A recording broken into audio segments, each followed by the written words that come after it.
Gold, trusted gold buyers. మీరు తాకట్టు పెట్టిన బంగారాన్ని విడిపించి ఈ రోజు ఉన్న మార్కెట్ ధరకు కొనబడను.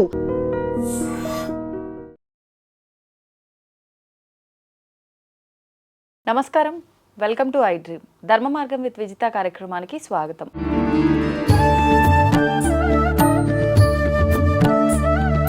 ప్రస్తుతం మనతో పాటు ఉన్నారు ప్రముఖ జ్యోతిష్య వాస్తు పండితులు, లలిత ఉపాసకులు శ్రీ శ్రీ శ్రీ నానాజీ పట్నాయక్ గారు. ఇప్పుడు వారితో మాట్లాడి మరిన్ని విషయాలు తెలుసుకుందాం. నమస్కారం అండి. శ్రీమాత్రే నమః.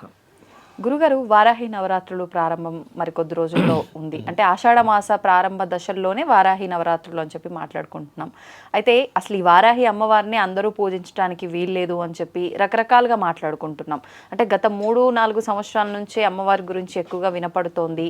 వినపడిన దగ్గర నుంచే ఈ పూజలు, ఆరాధనలు, నవరాత్రులు వీటి గురించి మనం మాట్లాడుకుంటున్నాము. అంటే ఇవి గుప్తంగా ఉంచాలి కాబట్టి, గుప్త నవరాత్రులు అని పేరులోనే ఉంది కాబట్టి గుప్తంగా ఎవరో కొద్ది మంది మాత్రమే చేసుకోవాల్సింది, అది కూడా వారాహి అమ్మవారి ఉపాసన తీసుకున్న వాళ్ళు మాత్రమే అని చెప్పి అంటున్నారు. అసలు నిజంగా ఎవరెవరు ఆచరించవచ్చు? ఈ పూజా విధానం అందరూ చేయవచ్చా? చేస్తే ఏ విధంగా చేయవచ్చో తెలియజేయండి. గుప్త నవరాత్రులు అంటే అందులో ఏదో సీక్రెసీగా చేసుకోవాలి అనే అర్థమనే కాదు. అక్కడ గుప్తమైనటువంటి రహస్యమైనటువంటి శక్తి దాగుంది. ఇప్పుడు లలితా సహస్రనామాలు ఉంటాయి. అవునండి. లలితా సహస్రనామాలకి లలితా రహస్య సహస్రనామాలని పేరు. అంటే అందులో దిగువడంగా బయటికి కనబడడానికి ఆ నామంకు ఉండే అర్థం ఒకటైతే, రహస్యంగా మరొక అర్థం ఉంది. అర్థం ఏదో ఉంది, లోపల దాగి ఉంది అనే శక్తి దాగి ఉంది ఇక్కడ. అయితే ఇక్కడ ఎందుకు చాలామంది వ్యతిరేకిస్తుంటారు? అది ఎవరో బయట హేతువాదులో లేకపోతే నాస్తికులో వేరే మతస్థులో కాదు వ్యతిరేకించేది, మన వాళ్ళే. అది కూడా హిందూ ధర్మంలో, సనాతన ధర్మంలో చక్కగా పూజాది కార్యక్రమాలు మంచి భక్తులే కొంతమంది వద్దంటుంటారు. ఎందుకు వద్దంటారు అనే దాన్ని మనం అర్థం చేసుకోవాలి. ఎందుకంటే వాళ్ళు ఏదో కక్ష కొద్దీ కాదు, వాళ్ళు కూడా పూజిస్తారు, నమస్కరించుకుంటారు వారాహి అమ్మవారు కనబడగానే.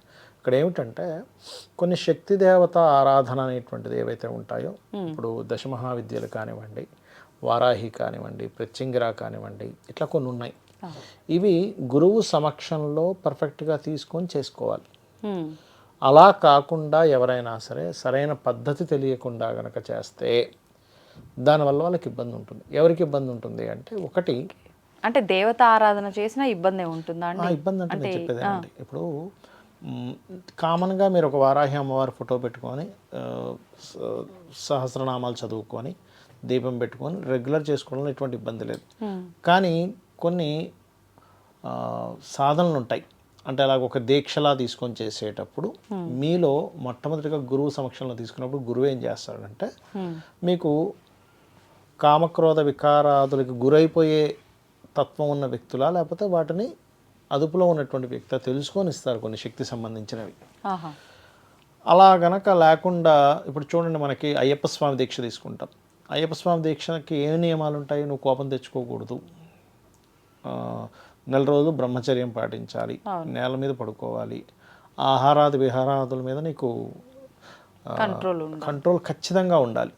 అంటే ఏ ఆహారం తీసుకుంటున్నావు, ఏమిటి, సత్యమే పలకాలి, కొన్ని ఉన్నాయి దీక్షకి. అవునా? అవునండి. అవి గనక పాటించకపోతే దానికి తగ్గ ఫలితం చేసిన వాళ్ళు కూడా ఇబ్బంది పడతారు. ఇక్కడ ఏమిటంటే, సరైనటువంటి పద్ధతులు పాటించకపోతే ఈ నవరాత్రులు చేసే వారికి ఇబ్బంది వస్తుందని ఒకటి.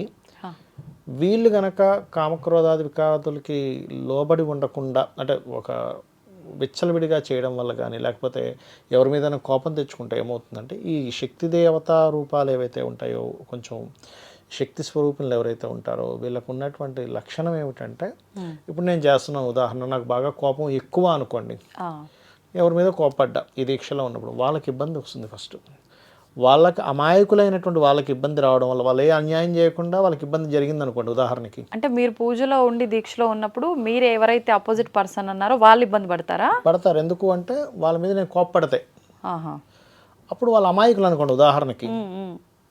ఆ అమాయకులకి అనవసరంగా ఇబ్బంది కలిగినందుకు ఆ కర్మ మళ్ళీ ఈ జాతకుడు అనుభవించాలి. అంతే, ఎవరైతే ఇది చేస్తున్నాడు.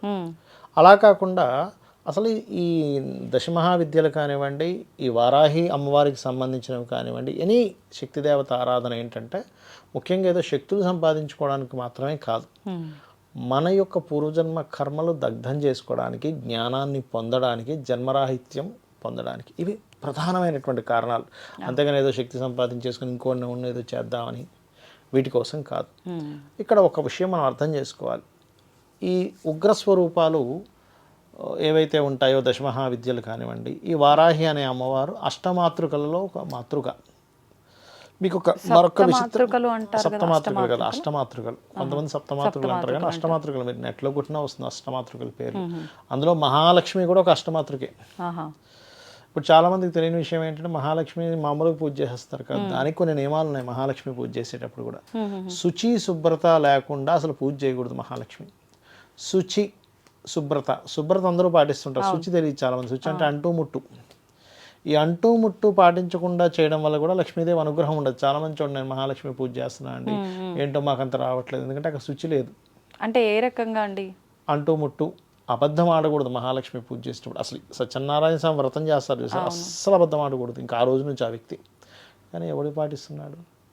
ఎందుకు మనకి రిజల్ట్స్ రావట్లేదు అంటే కారణం కనీసం ఆ రోజైనా ఉంటున్నారా, తర్వాత సంగతి ఏమో. అదే కదా, అలా ఉంది పరిస్థితి. అంటే నేను అనేది ఏంటంటే కేవలం చిన్న చిన్న సాత్వికమైనటువంటి దేవత సంబంధించినవి చేసేటప్పుడు ఇన్ని నియమాలు ఉన్నప్పుడు అవును, ఆ అమ్మవారు వారాహి గుప్త నవరాత్రులు చేసేటప్పుడు నువ్వెంత దీక్షగా ఉండాలి, నువ్వెంత నిష్ఠతో ఉండాలనేది తెలుసుకోవాలి.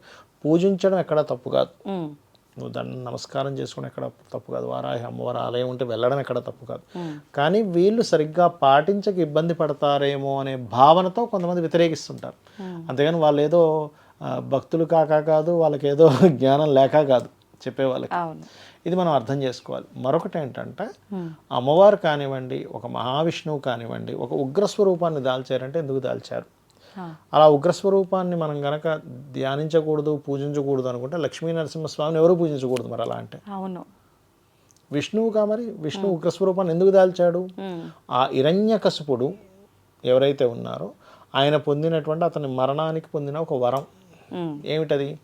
పగలు రాత్రి ఎప్పుడు నా మరణం రాకూడదు, ఇంట రాకూడదు, బయట రాకూడదు, భూమి మీద రాకూడదు, ఆకాశంలో రాకూడదు, ఎటువంటి ఆయుధాలు చేత రాకూడదు, అది మృగము అవ్వకూడదు, మనుష్యుడు అవ్వకూడదు. అందుకని నరసింహస్వామి అవతారంలో గోర్లతోని పగలు కాక రాత్రి కాక అసుర సంధ్య వేళ గుమ్మం మీద అతని తొడల మీద, అంటే భూమి మీద కదా ఆకాశం మీద కాకుండా ఆయన చంపేశాడు. అది ఎవరి కోసం వచ్చింది ఆ రూపము? రాక్షసుల కోసం చంపడం కోసం. ఈ యొక్క అష్టమాతృకలు కూడా ఎవరు అంటే శాస్త్రం చెప్తుంది, మనకి చండీ పారాయణంలో ఉంటుంది.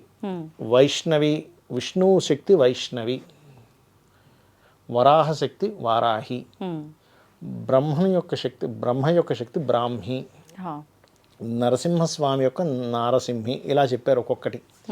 ఈ అష్టమాతృకలు మనకి చండీ పారాయణం చేసేటప్పుడు ఈ చండముండుల్ని వీళ్ళందరినీ దుర్మారడానికి వస్తారు ఈ శక్తులందరూ వచ్చి ఆ రాక్షసులను సంహరిస్తుంది.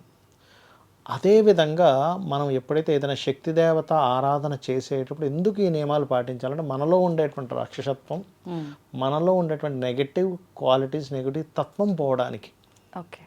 ఈ దీక్షలో ఉన్నప్పుడు మనం ఏం చేస్తాం, ఇవన్నీ పాటిస్తాం కదా చాలామంది.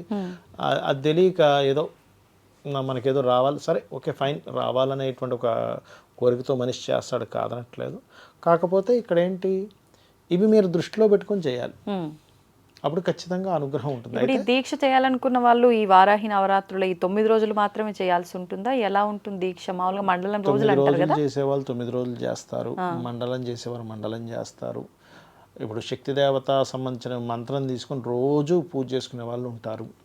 కాకపోతే నియమాలు ఈజ్ మోస్ట్ ఇంపార్టెంట్. ఒక అయ్యప్ప స్వామి దీక్ష తీసుకుంటే ఎలా నియమాలో దీనికి కూడా నియమాలు చాలా ముఖ్యమైనటువంటి. ఇప్పుడు రాత్రి సమయంలోనే ఆరాధించాలా ఈ అమ్మవారి పూజ చేసే వాళ్ళు కానీ పారాయణ చేసేవాళ్ళు?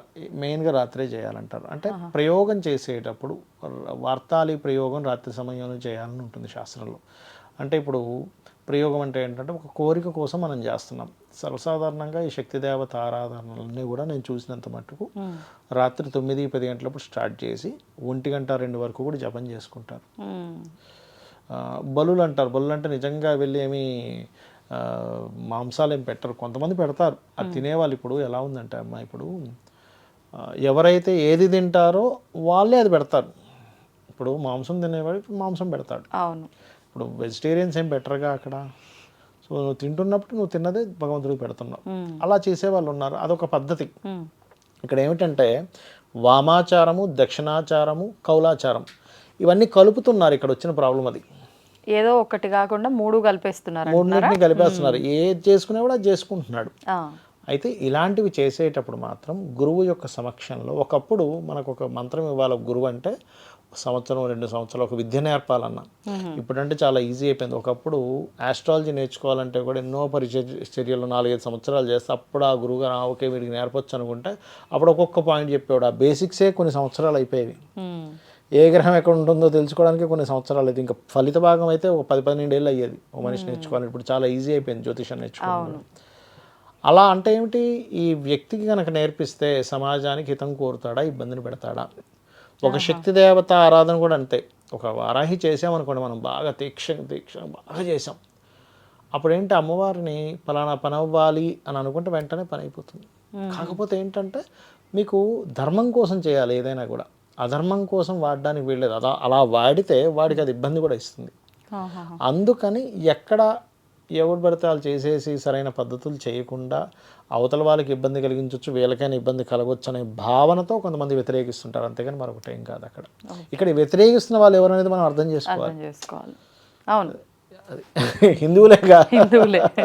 అంటే ఎవరికి తోచింది వాళ్ళు చెప్పడం ఒకటి అలవాటు పడిపోయి ఇంకా ఆపోజిట్ వాళ్ళు చెప్పిందే తప్పు, నేను చెప్పిందే రైట్ అనే ఒక ధోరణి మొదలైంది. అందుకే ఈ వ్యతిరేకత అంతకు మించి ఏం లేదు అక్కడ. ఇంకోటి ఏంటంటే తాటి బెల్లంతో కొంతమంది నైవేద్యం పెడతారు అమ్మవారికి. స్త్రీ సూక్త పురుష సూక్తాలతో కూడా పూజ చేసుకోవచ్చు అమ్మవారిని. కొంతమంది అట్లా చేస్తారు. లేదా అష్టోత్తరం చదువుకుంటారు. అలాగే 9 రోజులు నవరాత్రులు అన్నారు. అందుకని సాయంత్రం పూట ప్రారంభించుకోవచ్చు. మరి 9-10కి ఏం అక్కర్లేదు. సూర్యాస్తమం అయిన తర్వాత పూజ చేసుకోవచ్చు. కాకపోతే దీక్ష తీసుకున్నట్టుగానే చక్కగా నేల మీద నిద్రపోవడం, బ్రహ్మచర్యం ఖచ్చితంగా ఈ నవరాత్రుల్లో. చాలామంది ఏం కాదులే, ఇది సృష్టి కార్యం కదా, ఇట్లాంటి పిచ్చి పిచ్చి మాట్లాడతారు.